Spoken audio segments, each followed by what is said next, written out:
Sam Kennedy is joining us this morning on the Harbor One hotline. Hey, Sam, how you doing? I'm doing great, guys. Good morning.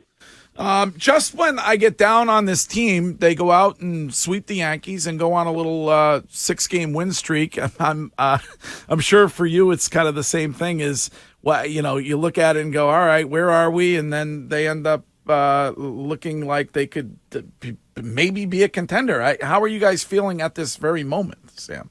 Well, there's been sort of a consistent optimism throughout the year, even though there has been a bit of a roller coaster in different areas of the game. We're not where we want to be. Obviously, a couple games over 500 at this point in the season, but we have shown the ability to compete, and hopefully we can keep some consistency here now as we head towards the midway point of the season. I think we've got 15 or 16 games before the All-Star break, so now would be a good time to really get this market behind us, get people excited, because there's a lot of confidence in this group. When you do get to that point internally, how do you decide as a group whether this team is a buyer or a seller or stands pat at the deadline? Like, what goes into that? Yeah, it's an interesting dynamic because we're 100%. We have 100% belief in this group, and that's kind of the tunnel vision that you need to have throughout the course of the baseball season. So from an ownership perspective, front office perspective, we really are focused on getting into the postseason. And then once you get in, anything can happen. I think we're a couple games back of a wild card spot, so we're right in it. Obviously, you want to be competing for the division, however. So, look, we're focused on the postseason. We're focused on adding to this team if we're in the right position to do so. And there's not a lot of talk about anything other than that. Things can change. We've seen that in our 2 decades here, but this is a group that we have a lot of confidence in, and we're focused on competing for the postseason right now. Sam, when you look at your baseball team and you kind of go, all right, there's always ebb and flows in the season. You go on a little streak, and then you kind of hit a skid, but now you're back on a streak. When do you realize, like, what team that you're more likely to be? Are you the team that's streaking hot now, or are you that team that kind of skidded a little bit? When do you realize where you are as a team and what your true identity is? Yeah, Wiggy, it's a great question. If I knew the answer, I'd probably we'd probably have a lot more success than we've even had in Boston, because it's really hard. I mean, this game is so unpredictable. It's what makes it so great. The last 10 days or so, we've been playing much better baseball, competitive games. The offense has come back. We've been pitching well. We've cleaned up some of the messiness on the defensive side of the ball, which has been great.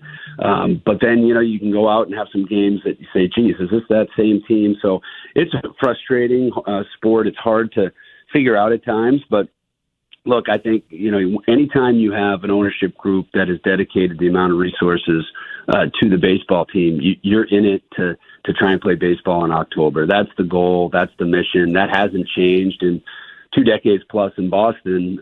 We just have to go out and do it. So there's a belief that we have, and we're going to stay with that, especially here in 2023. Sam, we were all surprised by the Verdugo benching, and Alex Cora was on the station yesterday talking about his resurgence, the turning of the tides when it comes to Verdugo, and he actually said that he didn't believe that the benching was to credit for that. What do you think went into seeing the turnaround from him? Well, I think we've seen just an unbelievable turnaround from Doogie in general, and that's 100% credit to him. He worked really hard in the off season. He actually approached us early in spring training and told us that was what was going to happen, and we had a good chat about it. The thing about Doogie is he wants to be in Boston. He wants to be a world champion with the Boston Red Sox. He loves this environment. He loves interacting with the fans. And we love players who want to be here because it's such a big part of it. So big credit to him and all the work that he did in the offseason. He knew last year was a struggle, and credit to him for turning it around. Sam, when you look at the performance of Yoshida, what was the, expectations of him, first time playing Major League Baseball in America? And also, does the production of what he's doing, does this create a nice pipeline to the Japanese players? You know who Wiggy wants. He's not gonna. I mean, the most we're gonna get was that the man writes a great thank you note. I think that's all Sam is gonna say about that particular player. But go ahead. You know, it's interesting. If we look back in our time here, we've had an amazing connection to the Japanese market. We've had pitchers, now position players who've contributed. So Masa, what's interesting about Masa is just a huge credit to our baseball operation. Obviously, Chaim and BOH making the deal with Scott Boras out in San Diego. But listen, Gus Quattlebaum and our scouting group, our baseball evaluators, they were on him early. They were aggressive. You remember, we took a lot of heat and criticism for going as hard after him as we did and being aggressive, and so far so good in terms of the production, but also the type of person he is. He is an all-in guy and a great presence in that clubhouse, and I know he's enjoying his time here in Boston. I mean, as long as we're talking about it, I'm not talking about any specific player, but does having a player like that that's happy in Boston on your baseball team, does that help when it comes to recruiting other players who might be available? Yeah, absolutely. I mean, look, this is a market where you got to want to be here, and we know it's not a market for everybody, but hopefully we've built an environment and a culture where winning is the standard, and that goes for all the sports teams in Boston. So, yeah, I think having star players here that can help us recruit guys to come in, especially potential free agents in the future, is really important. You just have to write the check. It's like $60 million a year or something like that. Maybe Odyssey can help. That's the funniest thing you've ever said. Greg's salary. Yeah, I tried to expense a coffee and I got rebuffed. Sam will buy you a coffee, Curtis. He's a big fan of yours. He loves me just like everybody here.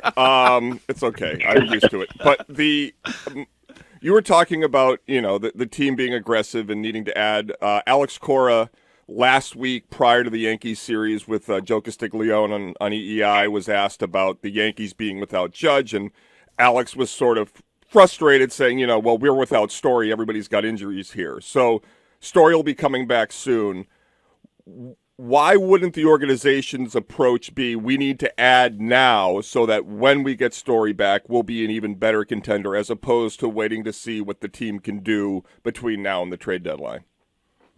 Yeah, I don't think there's any reason why we wouldn't. If we match up on a deal early that can improve us, we would jump on it. Chaim and BOH and the whole group is aggressive all year long. So I would only say we clearly haven't matched up on something that we think improves us in the near term to do that. So look, it's early as we approach the trading season, the trade deadline. So we'll see what happens over the next couple of weeks. Obviously, we do have some guys who have been down, but that is, and Alex reinforced this, that's part of the game. We have to anticipate injuries. That's why having that depth is so important, and that's a really important part of championship baseball. And I think Alex, understandably, was frustrated with the play. Obviously, he took accountability for it, and things have started to improve. So, look, let's see what happens here. I think we're, June 22nd. We got a ways to go. Speaking of ads, if you can, I would add Bill Burr to the Nesson booth anytime you can. I don't know. You like him? Yeah, I thought that was great last night. We'll tell OB and the guys, they might get a little bit nervous about their jobs. All right, Sam. Well, we will talk to you again, and thanks for joining us this morning. Thanks, guys.